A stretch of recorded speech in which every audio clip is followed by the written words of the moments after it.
हिमालयाची शांत आणि सुंदर दरी अचानक मृत्यूचं तांडव बनली आहे। नेपाळच्या सीमेवर आणि मध्य भागात आलेल्या भीषण महापुरानं हाहाकार माजवलाय।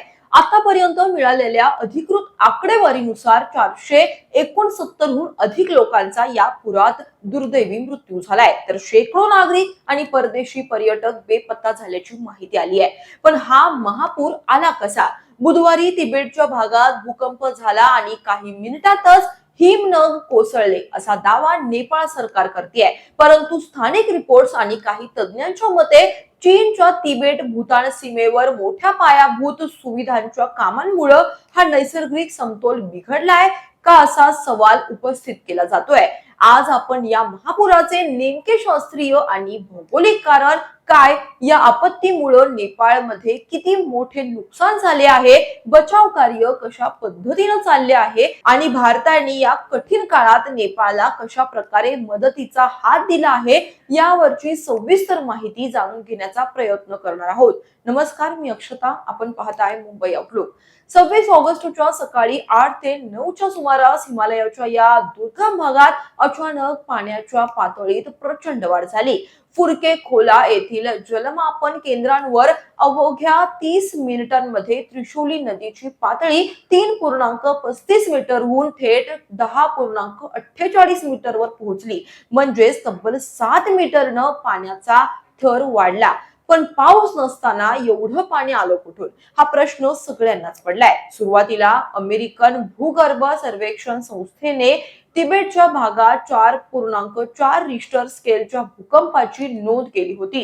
नेपाळच्या परराष्ट्र मंत्र्यांनी संसदेत सांगितलं की या भूकंपाच्या धक्क्यानं तिबेटच्या भागातील हिमनगराचा एक मोठा भाग खाली कोसळला आणि नदीचा प्रवाह अडवला गेला।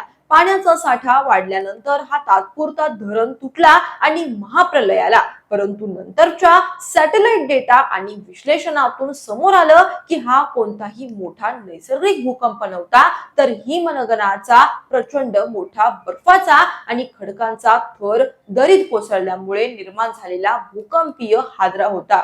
यालाच विज्ञानाच्या भाषेत ग्लेशियर लेक आउटबर्स्ट फ्लड किंवा ग्लेशियर कोलॅप्स असं म्हटलं जातं।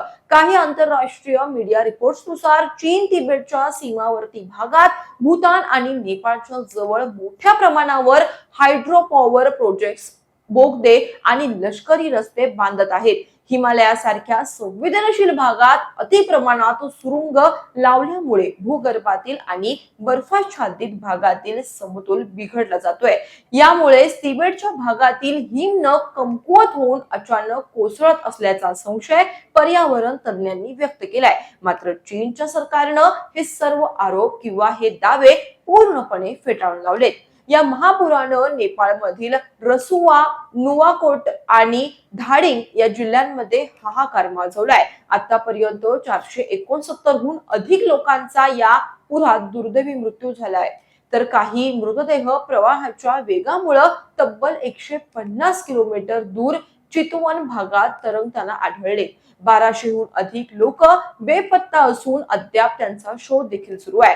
सर्वात दुर्दैवी बाब म्हणजे भारत आणि जगभरातून कैलास मानसरोवर यात्रेसाठी गेलेले शेकडो भाविक या प्रवासात अडकले आहेत। यामध्ये 130 हून अधिक भारतीय नागरिक बेपत्ता असल्याची प्राथमिक भीती व्यक्त करण्यात आली आहे। तर दुसरीकडे पायाभूत सुविधांचेही मोठे नुकसान झाले आहे। नेपाळ आणि चीनला जोडणारा प्रमुख व्यापार मार्ग आणि सुमारे 19 मोठे पूल पूर्णपणे वाहून गेले आहे। 40 किलोमीटर पेक्षा जास्त रस्त्यांचे अस्तित्वच मिटले आहे। लातांग खोला प्रकल्पासह जवळपास 13 जलविद्युत प्रकल्पांचे प्रचंड मोठे नुकसान झाले असून नेपाळचा वीज पुरवठा विस्कळीत झालाय। रसुवागडी सीमेवरील पोलिसांचे बॅरक्स, कस्टम्स ऑफिस आणि 200 हून अधिक मालवाहू ट्रक पाण्याच्या प्रवाहात वाहून गेले आहे। आपत्तीची तीव्रता लक्षात घेता नेपाळ सरकारनं सर्वाधिक प्रभावित झालेल्या जिल्ह्यांना पुढील 3 महिन्यांसाठी आपत्तीग्रस्त क्षेत्र म्हणून घोषित केलंय। महापुरामुळे सर्व प्रमुख रस्ते आणि पूल वाहून गेल्यानं जड यंत्रसामग्री जसे की जेसीपी, एक्सकेव्हेटर्स इत्यादी घटनास्थळी पोहोचवण्यात मोठा अडथळा येतोय। दरीत साचलेला अनेक फूट खोल चिखल आणि खराब हवामानामुळे हेलिकॉप्टरचे लँडिंग करणे कठीण झाले होते. पुराचा फटका स्थानिक पोलिसांच्या बॅरक्सला बसल्यामुळे 29 पोलीस आणि 44 सैनिक स्वतः या प्रवाहात वाहून गेले. त्यामुळे सुरुवातीच्या काही तासांतच स्थानिक पातळीवरील बचाव यंत्रणा कोलमडली होती. परंतु आता नेपाळचे सैन्य, सशस्त्र पोलीस दल आणि स्थानिक नागरिक मिळून बोटी, ड्रोन आणि हेलिकॉप्टरच्या सहाय्यानं बचाव कार्य राबवत आहेत. टेकड्यांवर अडकलेल्या भाविकांना सुरक्षित स्थळी हलवलं जात आहे. नेपाळमधील या संकटाची माहिती मिळताच भारताचे प्रधानमंत्री नरेंद्र मोदी यांनी नेपाळच्या प्रधानमंत्र्यांशी चर्चा करून सर्वतोपरी मदत करण्याचे आश्वासन दिले आहे. भारताकडून तातडीनं 10 टनांपेक्षा जास्त अन्नधान्य, पिण्याचे पाणी, औषधे, तंबू आणि आपत्कालीन वैद्यकीय किट्स नेपाळला रवाना करण्यात आले. भारतीय हवाई दलाची वाहतूक विमाने आणि एनडीआरएफच्या विशेष बचाव तुकड्या नेपाळच्या सीमेवर सज्ज ठेवण्यात आल्या. भारतीय परराष्ट्र मंत्रालयाने तात्काळ आपत्कालीन हेल्पलाईन नंबर सुद्धा जारी केला आहे. तर नेपाळमधील भारतीय दूतावास येथील स्थानिक अधिकाऱ्यांच्या संपर्कात असून बेपत्ता भारतीय पर्यटकांचा शोध सध्या सुरू आहे.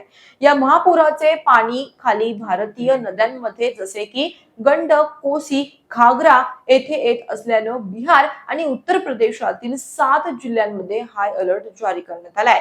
हिमालयातील या महाप्रलयानं आपल्याला पुन्हा एकदा निसर्गाच्या कोपाची जाणीव करून दिली आहे. वाढते तापमान, हवामानातील बदल आणि पर्वतीय भागांमध्ये होणारा अनियंत्रित मानवी हस्तक्षेप यामुळे अशा ग्लेशियर लेक आउटबर्स्टच्या घटना दिवसेंदिवस वाढत आहेत.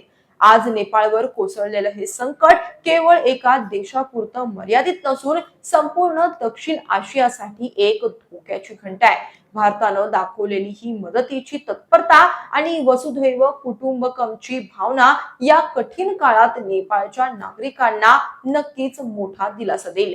बेपत्ता झालेले सर्व नेपाळचे नागरिक आणि आपले भारतीय यात्रेकरू सुखरूप मायदेशी परतणार याचीच सर्वजण वाट पाहत आहेत.